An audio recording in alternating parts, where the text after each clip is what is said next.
let's get right to it here as we've got Jeremy Fowler in Baltimore today. And all the headlines leading up to today have been around the injuries that this team has dealt with. And then again today, another one in Gus Edwards. What can you tell us, Jeremy?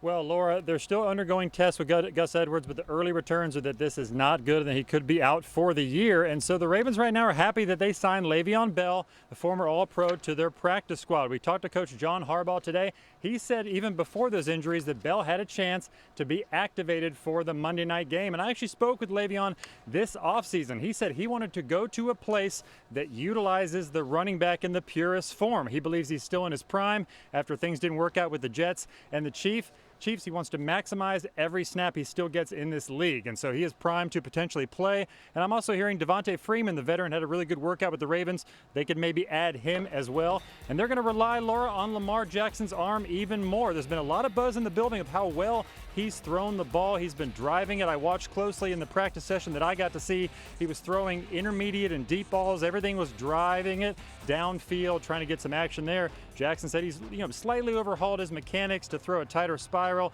He believes those practice sessions will translate to game action soon enough. Yeah, Jeremy, it will be interesting to see Lamar Jackson out on the field on Monday Night Football coming your way week 1. Let's bring Adam Schefter back in here. We've also got Louis Riddick joining us as well to talk a little more Monday Night Football as we thank Jeremy Fowler for the latest from Baltimore. It wasn't, Adam, just the Gus Edwards injury today. There was more. Yeah, their cornerback Marcus Peters also is thought to have suffered a torn ACL. And it's the same practice. To lose 2 players like that is a devastating blow to the Baltimore Ravens. And it is very difficult to try to replace a cornerback of the caliber of Marcus Peters, who is so important to that excellent Baltimore defense. They lost him today. They lost Gus Edwards today. And again, they've been bringing in running backs all week long. They signed Trenton Cannon to their 53-man roster earlier this week. But to lose Marcus Peters is a massive blow to this defense in a division that's loaded with wide receivers. You think about the wide receivers in Cleveland with Jarvis Landry and Odell Beckham Jr., and Cincinnati with Tyler Boyd and T. Higgins and Jamar Chase. And you think about the receivers in Pittsburgh with Chase Claypool and Juju Smith-Schuster and some of the players there.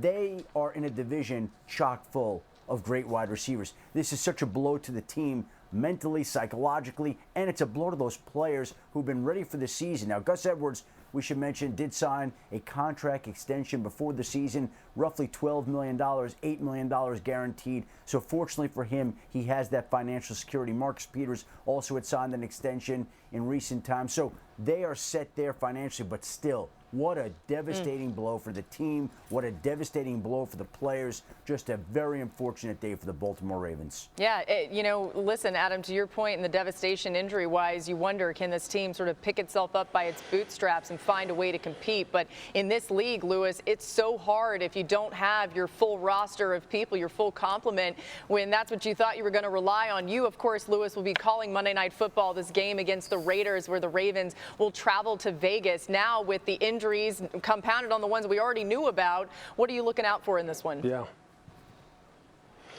Well, really, Laura, what you're looking out for is who's going to be the guys to step up and fill in the void, because as devastating as this is the kind of thing that Eric DeCosta, the general manager, has to almost anticipate. You have to anticipate things that can't be anticipated, which are players that are frontline players getting knocked out of your lineup here. And when you see like all these running backs that have been knocked out, and J.K. Dobbins and Justice Hill, that means a guy like Tyson Williams, who spent the year last year on their practice squad as a running back out of BYU, who signed as a college free agent, who had a heck of a preseason.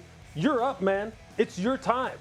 And we've seen people all of a sudden rise to the occasion in these kind of situations, and he's going to have to deliver. And Le'Veon Bell's going to have to deliver. On the defensive side of the ball, look, Marcus Peters, I've described him as one of the greatest thieves that the NFL has ever seen as far as his ability to rob quarterbacks blind because of how instinctive he is. But on top, and it's a devastating blow. There's no question about that. But the Ravens were carrying 11 defensive backs on their roster. That was the strongest position group on their team. So that means a veteran like Jimmy Smith, who just started practicing again after spraining an ankle, you're up, Jimmy. They're going to need to get him healthy as quickly as possible. Anthony Averett, another guy who they drafted in the 4th round out of Bama back in 2018. You're up. Tavon Young, you play in the slot, but you're up. These guys all have to now come to the rescue and really, raise their level of play and play prominent key roles for a team that, look, they just have to keep things rolling here because this is a team that's supposed to be contending in the division and contending in the conference. Yeah, absolutely. Once again, Gus Edwards, J.K. Dobbins, Justice Hill, and also Marcus Peters and Rashad Bateman, some of the latest injuries that this Ravens team is dealing with. Thanks for watching ESPN on YouTube. For live streaming, sports, and premium content, subscribe to ESPN+.